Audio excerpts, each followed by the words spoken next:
في البدء كان الكلمة والكلمة كان عند الله وكان الكلمة الله.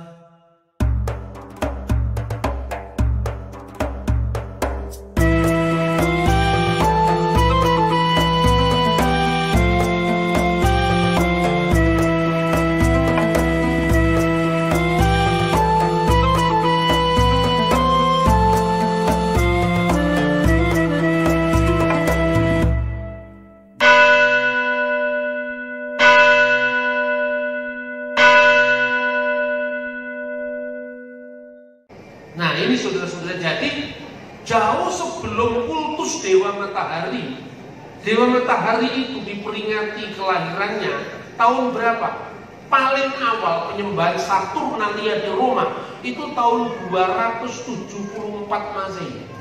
Pada saat siapa? Kaisar Aurelian. Buktinya apa? Mata uangnya ditemukan, koin mata uangnya. Pontifex Solis, penguasa sang matahari.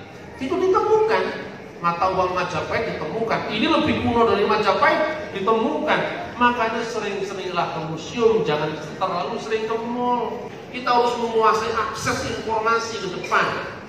Nah, sudah tahun 200. Kenapa 8 hari? Bukan hanya Hippolytus, tapi Julius Africanus mencatat yang sama. Jadi catatan dari tahun 125, 170, 189, tahun 200 sekian, tahun 230, semua mengatakan Yesus lahir 25 Desember atau 25 bulan Kislev. Penyembahan Dewa Matahari itu baru dipopulerkan tahun 274. Itu pun bukan 25 Desember. Loh, kok kita lebih percaya dengan opini tanpa bukti ketimbang dengan dokumen sejarah? Lalu dengan jumawa kita mengatakan kalau gitu orang Kristen itu melestarikan penyembahan Dewa Matahari. Terus saya jawab, mas boleh ono dokumennya sitok ya 25 Desember Sol Invictus saya tak bayar tak kita boleh ono, jangan ketemu. Dan terus orang mengatakan kepada saya, Pak Bambang, Bapak begitu yakin dengan bapak-bapak gereja? Loh, kenapa saya bilang? Itu Hippolytus tahun 200-an Pak. Yesus lahir kira-kira awal tahun Masehi, 200 tahun setelah peristiwa Pak. Bapak yakin? Loh, yang 200 tahun kamu nggak yakin, yang kan 1800 tahun kamu yakin? Ini jelas-jelas angkanya 25 Desember. Ini tidak ada angkanya. Karena perayaan Saturnalia itu terjadi tanggal 17 sampai tanggal 23 Desember. Perayaan Sol Invictus itu tanggal 23 Desember. Gak cocok datanya. Terus dari mana? Makanya kan rame sekarang ini kan. Natal rame. Kristen yang malas-malas jawabannya gak penting tanggalnya. Yang penting Yesus lahir di hati kita itu. Saya kadang-kadang delok ini apa gelap. Wah, rasa mikir itu. Padahal dokumen terlalu banyak dan mudah kita akses. Tapi anak-anak kita perlu pendampingan supaya jangan jadi orang cepet fanatik dan kemudian apa? Mengacaukan semua apa yang sudah dibangun baik oleh para bapak bangsa ini.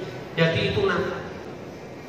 Nah terus Pak, kenapa Desembernya Yesus lahir 25 Desember bertepatan dengan tanggal 25 bulan Kislev Yahudi? Nah tapi kok tahun barunya 1 Januari, kenapa Pak? Semua angka menunjuk berbunyi apa teksnya itu? Pro octo calandon Januarion, 8 hari sebelum 1 Januari. Karena apa? Karena orang Israel termasuk Kristen, orang Yahudi itu harinya dihitung pada saat hitam atau penyunatan. Karena menurut kitab Taurat, khususnya kitab Bereshit atau kitab Kejadian, janji Tuhan dengan Ibrahim itu adalah janji Brit Milah, yaitu ketika 8 hari disunat. Makanya hitungan tahun barunya sejak sunatnya Kristus, bukan saat kelahirannya. Ini bukan teori saya Bapak Ibu, ini dokumen. Baca sekarang tulisan Hippolytus, tafsir Daniel. Baca misalnya Sectus Julius Africanus, ini semua dari abad kedua. Nah, teori Sol Invictus tadi itu puncak daripada musim dingin, kemudian matahari dari selatan bergerak ke utara. Itu spekulasi tanpa bukti, nggak ada dokumen sepotong pun gitu. Kalau nggak ada dokumennya jangan ngotot, jangan terus-teruskan kesalahan. Tapi bagaimana Pak? Masa sekarang bulan Desember ada domba-domba yang digembalakan pada musim dingin? Kota Jawa. Ini musim dingin di Bethlehem bro, bukan di Eropa. Makanya ke Israel lah sama saya bulan Desember. Saya kasih tunjuk kepada saudara-saudara. Suhunya Bethlehem pada bulan Desember itu antara 13,5 derajat Celcius, paling dingin 5,5 derajat Celcius. Saya mengalami ketika hujan salju di Bethlehem itu kira-kira tahun 2013. Tetapi itu tidak setiap tahun gitu. Nah sekarang di Tengger aja ada hujan salju kok tahun lalu sekarang. Nah tidak setiap tahun, apalagi dokumen-dokumen pada abad itu. Apakah yang disebut dalam Lukas pasal 1? Pada waktu itu domba-domba digembalakan di padang pada waktu malam. Apa bisa Pak domba digembalakan pada waktu malam? Menurut dokumen Yahudi, Traktat Sekalim, ya, disebutkan di sana yang disebut domba itu ada 3 macam. Yang pertama, elu hen bayitot. Artinya apa? Domba-domba yang digembalakan di rumah. Jadi ditampung di rumah. Lalu apa? Ketika musim dingin masuk ke dalam rumah, selesai. Kapan mulai turun hujan pertama? Bulan Maret atau sekitar bulan Oktober. Itu gembala rumahan, domba rumahan. Tapi ada yang disebut luhen mitbariot, domba-domba yang digembalakan di padang. Dan domba ini ada 2 jenisnya lagi. Ada domba-domba yang digembalakan secara khusus, ada domba-domba biasa. Domba-domba biasa itu pada malam hari paling tidak ya dikandangkan. Kandangnya tidak seperti ini. Ini kandangnya orang Indonesia. Di Timur Tengah yang namanya kandang itu adalah gua-gua, cerukan-cerukan gua. Inilah luar biasanya budaya, saudara-saudara. Saya kemarin tim kami bertemu dengan Presiden Mahmud Abbas ketika beliau menghadiri Natalan di Palestina, tepat tanggal 25 Desember. Saya lagi ke toilet, rombongan Presiden masuk gereja, anak buah bisa foto, saya tidak bisa foto. Ya itu hokinya dia. Gara-gara saya ke toilet, karena dingin malam hari.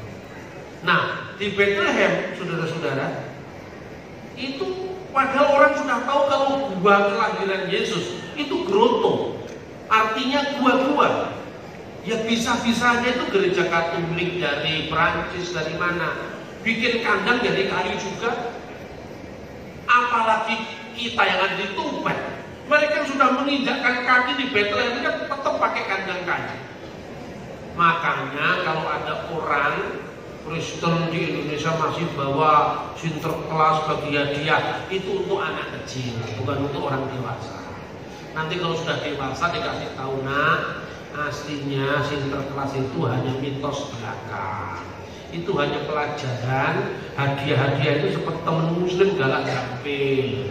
Gitu loh. Ini antara budaya dan iman itu kadang-kadang memang tidak selalu bisa terjelaskan dengan baik.